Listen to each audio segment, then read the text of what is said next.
18h40 de retour dans Punchline sur CNews et sur Europe 1. Thibaut de Montbrial, bonsoir. Bonsoir. Vous êtes avocat, président du Centre de réflexion sur la sécurité intérieure. Sécurité, civilisation, liberté d'expression, ça vous va le programme? Ça me va. On va commencer par la liberté d'expression.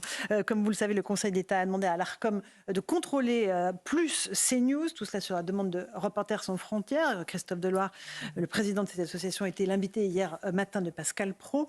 J'aimerais qu'on écoute l'analyse de Georges Bensoussan, qui est un historien. Il était l'invité ce matin de Sonia Mabrouk sur CNews et sur Europe 1. Il estime que cette volonté de réguler, voire de contraindre la liberté d'expression est en réalité l'expression d'une panique en haut lieu. On l'écoute, vous nous dites ce que vous en pensez. On met en avant CNews au nom de la pluralité d'expression, alors que dans les médias publics, la pluralité d'expression n'est pas la règle. Je suis là pour en témoigner, d'une part. Et d'autre part, je crois que c'est surtout l'expression d'une panique en haut lieu. C'est-à-dire qu'il semble que du côté de la doxa, de la pensée conforme, de ce que Christophe Guilluy appellerait le monde des métropoles, eh bien ça panique beaucoup parce qu'on sent que du côté des opinions hétérodoxes, de ce qui s'oppose à la doxa, du côté des classes populaires, des petites classes moyennes, etc., on commence à parler, on commence à faire entendre sa voix. Et ça, c'est quelque chose qui est très mal supporté par la bourgeoisie culturelle qui domine très largement les médias publics. La bourgeoisie culturelle qui domine les médias publics. Vous êtes d'accord avec son analyse, Thibaut de Montbrial? C'est une analyse qui est intéressante. Moi, si on prend du champ sur les derniers mois, ce qui me trouble beaucoup, et ce qui me gêne, parce que ça touche les institutions de notre pays, c'est que si on prend la séquence depuis le mois de décembre et ce qui s'est passé autour de la loi immigration, par exemple, vous avez eu la Cour des comptes, dont le président s'est arrogé le droit de différer la publication de travaux Absolument, d'un rapport. dont je rappelle quand même qu'ils ont vocation, et c'est la Constitution qui le dit, à éclairer les politiques publiques. Un rapport qui était un bilan de l'immigration en France. Et Pierre Moscovici, pour ne pas le citer, s'était arrogé le droit, alors qu'il n'a aucune légitimité électorale, de retarder de lui-même la publication de ce rapport pour, avait-il dit, ne pas peser dans le débat, alors même que le but de la Cour des comptes, c'est de contribuer à aider les prises de réflexion des la Cour des décideurs. comptes sur la loi immigration. Ensuite, il y a eu, ce qui pour moi le plus grave, c'est le Conseil constitutionnel qui n'a pas hésité à dire contre l'évidence, mais c'est là où ça devient très gênant, c'est quand si je vous dis qu'il pleut alors qu'il fait beau et qu'il est interdit de dire autre chose que ce qui est le contraire de la réalité, ça devient très grave. Le Conseil constitutionnel qui n'a pas hésité à dire que constituer un cavalier législatif, c'est-à-dire n'avait pas de lien avec l'objet de la loi, sur la même loi immigration, des sujets qui étaient en lien direct et on ne peut plus direct avec l'immigration. Et puis ensuite, maintenant, on a cette décision sortie du chapeau par le Conseil d'État, saisie par une association qui a construit sa réputation sur la défense des libertés partout dans le monde. Particulièrement des journalistes. Des libertés des journalistes, partout dans le monde, qui vient aujourd'hui dire qu'il y avait un problème de pluralité. Sur quelle antenne? Parce que si on commence la phrase comme ça, on se dit c'est sur 70% des médias français. Ah ben non, c'est sur CNews. Et soit dit en passant, avec un problème opérationnel qui est insoluble, c'est que qui va décider de quel... L'Arcom. Oui, d'accord, mais sur quel fondement? Notre régulateur. Prenez-moi par exemple. Des médias. Moi, je suis classé... Comment je vous classe? Oui. Vous me classez comment? Il y a des sujets sur lesquels... Vous êtes avocat. Alors si, ces gens-là, ils ont une réponse toute simple, c'est que pour l'ensemble des personnalités qui sont concernées par la problématique, nous sommes tous d'extrême droite. Donc en fait, le classement est assez simple. Vous avez l'extrême droite et puis vous avez le camp du bien. Je pense qu'en réalité, la situation, et heureusement, et il faut être sérieux, en France, est une situation qui est beaucoup plus nuancée que ça, et que ce qui peut encore sauver notre pays, qui est en très grande tension, et Georges Bensoussan a raison, il y a une très grande tension, il y a une violence croissante, il y a un rejet des politiques et une défiance de plus en plus grande, et c'est à ça qu'il faut faire attention. Mais ça n'est pas en privant de la capacité de s'exprimer et en enlevant des débats les uns et les autres qu'on y arrivera. Mais d'ailleurs, quel qu'il soit, moi je vous le dis très franchement, je suis pour la liberté totale. Quelqu'un qui est de gauche et qui a envie de lire Libération le matin, mais grand bien lui fasse, qu'il achète Libération. Personne ne l'oblige à lire Le Figaro. Si quelqu'un a plutôt envie de lire Le Figaro, eh bien qu'il lise Le Figaro et pas Libération. L'idéal pour moi, c'est de lire les deux. Mais mais qu'on foute la paix aux gens. Si les gens veulent regarder des débats sur CNews, ils les regardent. S'ils n'ont pas envie, ils ne les regardent pas. Je note d'ailleurs, pour finir sur ce point, que de nombreuses personnalités qui font partie plutôt du camp qui soutient les positions de l'Arcom et du Conseil d'État se dépêchent de venir sur les plateaux de CNews quand elles sont invitées, ce dont je me réjouis. Évidemment. Une question peut-être de Nathan Devers. Oui, mais je voulais faire une remarque, c'est que je trouve qu'il y a deux choses qui me dérangent dans cette affaire.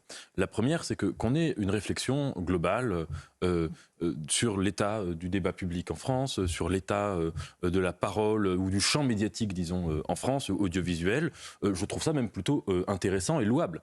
Qu'on le fasse en ciblant par avance, un média en particulier, c'est ça qui est problématique. À la limite, on a une réflexion globale, et puis si on trouve qu'il y a tel ou tel problème ici ou là, on peut les identifier après, mais pas par avance. Deuxième chose qui me dérange, plus encore que la première, c'est cette histoire de dire les lignes éditoriales, non pas des invités politiques, mais des gens qui sont des éditorialistes, des chroniqueurs ou des invités. Ou des invités, comme Thibault de Montréal. Voilà, c'est que ce qui est problématique, c'est que autant un politique, quand il vient dans les médias, souvent, on va pas se mentir, il vient répéter les éléments de langage qu'on lui a donnés, il vient avec des fiches, et parfois on se dit « oh, c'est pas tout à fait la même écriture, que ça n'a pas l'air d'être son écriture, ce qui est sur la fiche ». Bon, mais quand on a affaire à un éditorialiste ou à un chroniqueur ou à un invité, son but n'est pas de défendre une ligne éditoriale préconçue. Autrement dit, heureusement, enfin en tout cas j'espère, que s'il y a des gens qui ont une sensibilité plutôt de gauche ou plutôt de droite, en fonction des sujets, ils commencent pas quand on leur pose une question par se dire « bah tiens, je vais donner la réponse de gauche parce que je suis de gauche », qu'ils puissent essayer de réfléchir en fonction des coordonnées de chaque question, qu'il puisse y avoir des gens de gauche qui vont donner une réponse entre guillemets fichée de droite sur telle question,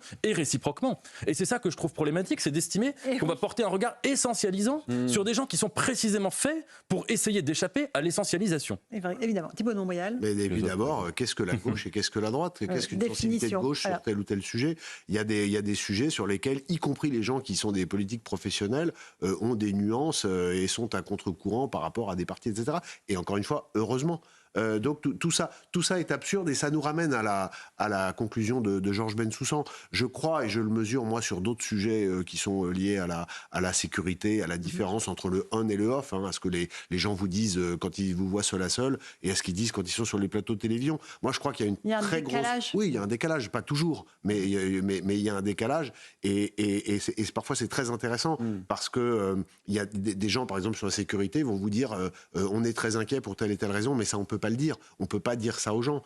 Et de fait, sans doute, est-ce qu'il y a des informations sur lesquelles il faut faire attention pour des raisons opérationnelles notamment. Mais pour rester sur le sujet, oui, je pense qu'aujourd'hui, il y a une forme de superstructure, pour employer l'expression marxiste, qui sent que le monde tel qu'il a été, le monde politique, médiatico-politique tel qu'il a été ces 40 dernières années, ne fonctionne plus, et que ça va en miroir avec le fait que notre société est aujourd'hui très gravement malade. Vous avez évoqué le climat de sécurité, peut-être une question de Louis Dragnel. Toujours une dernière question sur la liberté d'expression.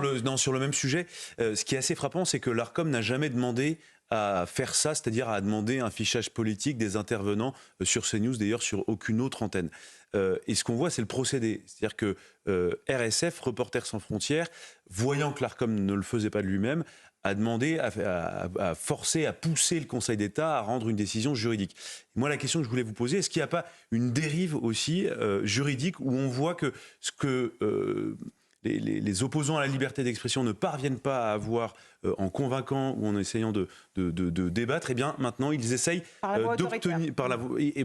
d'obtenir leur projet politique via le droit. Et est-ce que ça pose problème selon vous? Ça pose bien sûr un problème, mais encore une fois, c'est ce qu'exprimait tout à l'heure Georges Bensoussan. Moi, je pense qu'il faut résister, mais il faut résister avec en gardant son calme et avec humour, parce qu'en réalité, quand on va au bout de la logique, c'est très facile de démonter la manœuvre. Et en réalité, depuis 2 jours, quand on regarde les réactions partout sur vos plateaux, mais pas seulement, on se rend compte que la manœuvre est en train de se retourner contre ceux qui l'ont ourdi.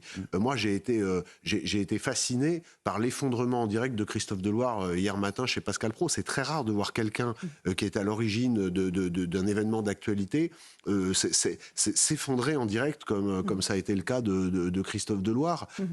Et de fait, ça va être intéressant de voir comment l'Arcom réagit dans les mois qui viennent. Le pire n'est jamais sûr. Après, c'est une contrainte juridique. En tout cas, oui, l'Arcom, en théorie, ne peut pas s'y opposer. Oui, mais Louis Dragnel, une contrainte juridique dont dont il va être très intéressant de voir comment il va être mis en œuvre. Comment est-ce qu'on va faire? On va aller demander au service juridique de CNews une liste d'invités. Ça, c'est facile à obtenir. Mais ensuite, comment est-ce qu'on va caractériser tel ou tel invité? Comment est-ce qu'on va les colorer? Dans quelle case? Avec quel type de nuances? Est-ce qu'on met 4 nuances? Est-ce qu'on en met 6? Est-ce qu'on en met 25? Et puis il y aura une rupture d'égalité de droit par rapport aux autres médias. Voilà. Et ça, c'est ça qui est très étonnant. C'est-à-dire que le Conseil d'État pourrait être saisi dans un autre registre par CNews au nom de l'égalité de droit. Et de fait, il y a une rupture d'égalité de droit. Juste le dernier point, c'est qu'autant je trouve qu'il est légitime qu'en période électorale, dans les dernières semaines avant un scrutin, il y ait une égalité du temps de parole et d'expression entre les candidats à ce scrutin, autant que le reste du temps, il doit y avoir des lignes éditoriales et chacun ait la liberté, c'est que chacun puisse regarder ce qu'il a envie de regarder. Il y a 3 ou 4, selon la manière de compter, chaînes d'infos continues. Et il y en a pour tout le monde. C'est comme à votre cœur d'activité qui est la sécurité. La situation sécuritaire de notre pays est extrêmement tendue, vous le disiez. Oui. Les agriculteurs sont très en colère. Il y a des menaces qui pèsent sur le salon de l'agriculture. Oui. On a des craintes d'affrontement entre des militants écologistes et des agriculteurs, voire des politiques. Tout ça est une cocotte minute qui pourrait déborder. À l'évidence, il y a des tensions dans notre pays qui sont des tensions sociales, qui sont des tensions sociales très dures, vous venez de le rappeler. Il y a cette séquence des agriculteurs. Les événements s'accélèrent tellement qu'on oublie des choses qui ne sont pas très anciennes. Souvenez-vous de l'extrême violence qui a émaillé les manifestations contre la loi retraite. Si on remonte assez peu de temps en amont, on a eu une séquence Gilets jaunes qui a duré presque 1 an. Donc il y a aujourd'hui une exaspération de différentes fractions de la population française qui de plus en plus se détournent non seulement du politique mais de leur représentation syndicale qui jusque-là avaient tendance à porter leurs paroles et qui ont tendance à de l'action. Alors évidemment avec des récupérations. La base déborde avec des récupérations, beaucoup de récupérations d'ultra-gauche, un peu de récupération de temps en temps d'ultra-droite, ce qui arrive aussi. Donc tout ça, ce sont des indicateurs qui sont très inquiétants, d'autant plus que s'ajoutent évidemment les fractures abyssales de notre pays, qui sont les fractures avec la délinquance, la délinquance dite du quotidien, mais les chiffres 2023 qui ont été révélés par le ministère de l'Intérieur la semaine dernière sont catastrophiques, je les rappelle. Vous avez 14 homicides ou tentatives, ça va ensemble. Hein. Un homicide, c'est une tentative qui réussit. Donc il y en a qui échouent, mais l'acte est le même. 14 par jour. Vous avez une agression physique, ce qu'on appelle des coups et blessures volontaires, toutes les 3 minutes en France. Vous avez plus de 100 agressions au couteau par jour. Donc nous sommes dans une société qui est devenue extrêmement violente. Vous avez un policier ou un gendarme qui est blessé en service chaque demi-heure. Donc tout ça, ça fait effectivement un effet cocotte-minute.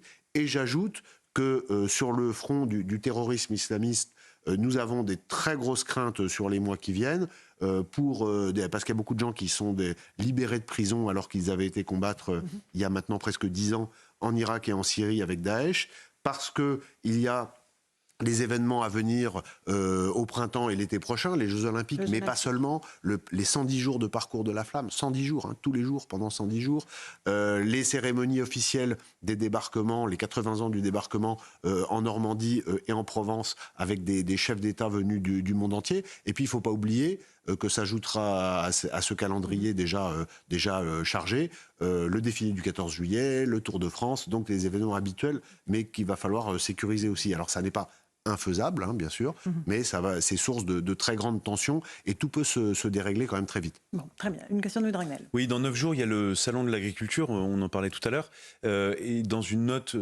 produite par les services de renseignement, il y a la crainte d'un affrontement qui est créé par les militants écologistes radicaux.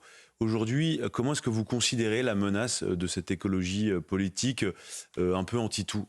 Je me souviens que quand nous avions travaillé en 2020 autour du gouvernement de l'époque sur le livre blanc de la sécurité intérieure, il y avait eu une session de travail où Laurent Nunez, qui était secrétaire d'État à l'époque auprès du ministre de l'Intérieur, avait lui-même, et qui est aujourd'hui préfet de police de Paris, avait lui-même en cours de séance souligné le danger éclosant et à ses yeux un danger d'avenir, mais pas encore très identifié, des écolos radicaux, et il citait notamment l'évolution des antispécistes en Angleterre. Les antispécistes, c'est les gens qui considèrent que on ne peut pas toucher aux animaux, et en tout cas qui, dans la façon de les abattre pour ensuite les consommer, tout ça est très critiquable, et que c'est un crime, et que du coup la violence est autorisée contre ce crime, hein, c'est le raisonnement.